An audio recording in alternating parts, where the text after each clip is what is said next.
নমস্কার বন্ধুরা, এখন আমরা যাচ্ছি আদ্যাপীঠ। আসলে আদ্যাপীঠ সম্পর্কে আমাদের তেমন কোনো কিছুই জানা ছিল না। আমরা যখন দক্ষিণেশ্বর মন্দির থেকে বের হচ্ছিলাম তখন সেখানেই কিছু লোকের মুখে শুনে আমাদের ইচ্ছা হলো আমরা আদ্যা মায়ের মন্দিরে যাব, এবং ওখান থেকে অটোতে ধরেই আমরা যাচ্ছি আদ্যা মায়ের মন্দিরে। এখানে অটোতে করে 10 টাকা নেবে। আর তোমরা যারা সরাসরি আদ্যা মায়ের মন্দিরে যেতে চাও তারা স্টেশনে এসে ওখান থেকেই অটো নিয়ে নিতে পারো। তোমাদের ঠিক মন্দিরের প্রধান দরজার সামনে নামিয়ে দেবে। আর আমরা যখন ফিরবো তখন আবার আমরা অটোতে করে স্টেশন অবধি যাব এবং সেখান থেকেই ট্রেন ধরবো। এভাবেই আমাদের ডিরেকশন দেওয়া হয়েছিল। তো আমরা যাচ্ছি এখন। অটোতে আবার তোমার লোক না হলে ছাড়বে না, সেজন্য কিছু সময় বসে ওয়েট করতে হয়। আমরা পৌঁছে গেছি মন্দিরের প্রধান দরজার সামনে।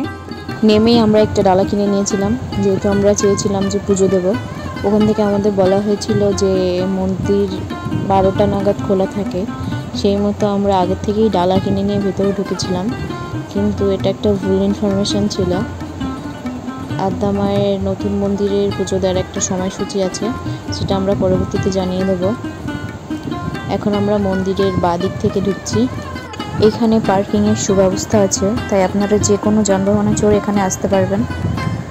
আমরা ঢোকার মুখে এখানে জুতো খুলে রেখে যাব। এখানে জুতো খুলে রেখে যায় সবাই। আর এখানে যাওয়ার পূর্বে ধূপদীপ জ্বালিয়ে যেতে হয়, কারণ মন্দিরে ধূপদীপ জ্বালানোর কোনো নিয়ম নেই। আমাদের এই বাঁ হাতে অনেকগুলো মন্দির পড়ে। এখানে আছে পুরানো আদ্যা মায়ের মন্দির এবং একে একে সত্যনারায়ণ মন্দির এবং শিবলিঙ্গ আছে। এই মন্দিরের একটা বিশেষত্ব দেখলাম, এখানে বহু শিবলিঙ্গ আছে দুদিকে, বাঁদিকে ডান দিকে। আমরা যেহেতু বাঁদিক থেকে শুরু করেছি তাই আগে এখান থেকেই দেখে যাব। আদ্যা মায়ের ভিডিও করতে পারিনি, ওখানে পুজো হচ্ছিল, ভিডিও করা নিষেধ ছিল। তার পাশেই ছিল সত্যনারায়ণ মন্দির। আমরা একটু তাড়াই ছিলাম, আগে গিয়ে পুজো দিয়ে তারপর মন্দির দেখব, তাই এখানে আমরা বেশিক্ষণ ছিলাম না। প্রথমে এই যে সত্যনারায়ণ বিগ্রহ। এবার সরাসরি চলে যাব সেই মন্দিরে। এটাই স্বপ্নাদিষ্ট আদ্যা মন্দির। শ্রী শ্রী রামকৃষ্ণ পরমহংসদেব অন্নদা ঠাকুরকে স্বপ্নাদেশ করেছিলেন এবং তারই আদেশে পরবর্তীতে এই মন্দির প্রতিষ্ঠিত হয়। এটা নাট মন্দির। এখান থেকে বসেই আদ্যা মাকে দর্শন করতে হয়। এর পেছনে রয়েছে এক বিশাল ইতিহাস। একদিন রাতে শ্রী শ্রী রামকৃষ্ণ পরমহংসদেব অন্নদা ঠাকুরকে স্বপ্নাদেশ দেন ইডেন গার্ডেন্সে যেতে। সেখানে একটি ঝিলের পাশে একটি নির্দিষ্ট জায়গায় আদ্যা মায়ের মূর্তি আছে। পরদিন সেই কথা মতোই 18 ইঞ্চির কষ্টি পাথরের আদ্যা মায়ের মূর্তি পান অন্নদা ঠাকুর। সেদিন ছিল রামনবমী। তিনি মাকে নিয়ে আসেন। পরে মা তাকে স্বপ্নাদেশ দেন যে তাকে যেন পরদিন দশমীতেই বিসর্জন দিয়ে দেওয়া হয়। মা আরও বলেন, তার কোনো ভক্ত যদি আদ্যা স্তোত্র পাঠ করেন তবে মা বেশি আনন্দিত হন। আর মা বলেন এবং অন্নদা ঠাকুর তা লিখে নেন। এখনও পর্যন্ত প্রতিদিন মায়ের মন্দিরে আদ্যা স্তোত্র পাঠ করা হয়। পরে দশমীতেই মাকে বিসর্জন দেওয়া হয়, কিন্তু তার পূর্বে একটি ছবি তুলে রাখা হয়, যার আদলে তৈরি হয় পরবর্তীতে মূর্তি। এখনও এই মূর্তি স্থাপিত আছে গর্ভগৃহে, যার উপরে আছে রাধাকৃষ্ণ, মাঝে আদ্যা মা এবং নিচে শ্রী শ্রী রামকৃষ্ণ পরমহংসদেব। জনশ্রুতি আছে রামকৃষ্ণ পরমহংসদেব অন্নদা ঠাকুরকে 12 বছরের মধ্যে মন্দির তৈরি সম্পন্ন করতে বলেন, তাহলে মন্দির জনসাধারণের প্রবেশ অবাধ হবে। কিন্তু তা না হওয়ায় আজও মাকে নাট মন্দির থেকে দর্শন করতে হয় সমস্ত ভক্তকে। আর একটু সামনের দিকে গিয়ে দেখলাম মহাকালের মন্দির। এখানে একটি খুব সুন্দর সাপের আদলে বানানো একটি সাপের মাঝে বসে আছে শিবলিঙ্গ। ভক্তরা এখানে এসেই মহাকালের পুজো করছিল। আর একটু এগিয়ে যেতে দেখলাম একটি শিবলিঙ্গর আদলে একটি সুন্দর জায়গা তৈরি করা আছে। তার ডান দিকে আছে যুগল মন্দির। রাধাকৃষ্ণ এখানে বিরাজ করছেন। এই মন্দিরটি সবসময় খোলা থাকে। আমরা এই মন্দিরে ঢুকে বেশ কিছুক্ষণ এখানে ছিলাম।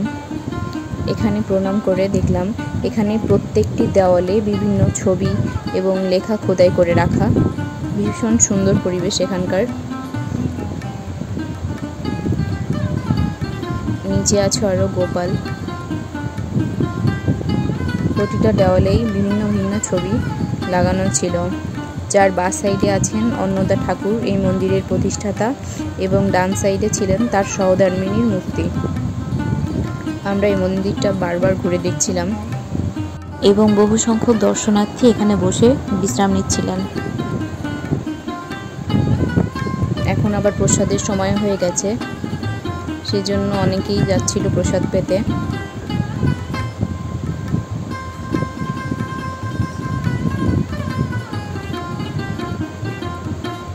খুব সুন্দর করে দেওয়ালগুলো সাজানো। এই যে এদিক থেকে যেতে হয় প্রসাদের জন্য। প্রসাদের কুপন আগে থেকেই কেটে রাখতে হয়। এখানে প্রসাদের মূল্য 60 টাকা। আপনারা যারা প্রসাদ পেতে চান তারা 8টা থেকে 12টার মধ্যে কুপন কেটে নেবেন এবং প্রসাদ পাওয়ার সময় 11:45 থেকে দুপুর 1টা। এরপরও যদি প্রসাদ অবশিষ্ট থাকে তো আপনারা অন্য সময় এলেও পাবেন, কিন্তু এখানকার 7 বছরের নিচে যাদের, তাদের ক্ষেত্রে 30 টাকা। আমরা যেহেতু অন্য কোথাও প্রসাদ পাবো, তাই আজকে এখানে আমরা প্রসাদ পেলাম না। তবে পরবর্তীতে এলে অবশ্যই এখানে একবার প্রসাদ পাবার ইচ্ছা আছে। এখানে একটি গোশালাও আছে। আপনারা যারা আদ্যা মায়ের পুজো দিতে চান তারা সকাল সকাল মন্দিরে চলে আসবেন।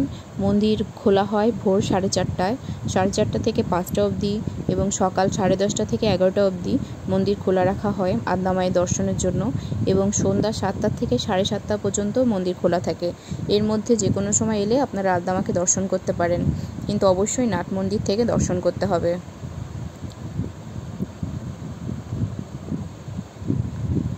অনেক ঘোরাঘুরি হলো যুগল মন্দিরে। এবার আমরা বেরিয়ে এসেছি। বাইরে থেকে যুগল মন্দিরের চূড়াটা ঠিক এরকম লাগছিল। এখানে আসলে হরি আর মার মিলন স্থান এটা। এখানে আদ্যা মা মহামায়া রূপে পূজিত হন।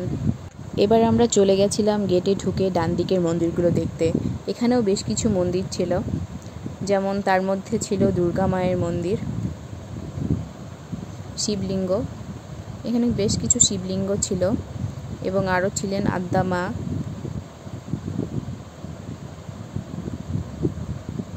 আরও শিবলিঙ্গ, এবং তার পাশে ছিলেন জগন্নাথ, বলরাম, সুভদ্রা মায়ের মন্দির। এই মন্দিরে মোটামুটি সব দেবদেবী ছিলেন। এই মন্দিরটা দেখে আমার বেশ ভালোই লেগেছিল।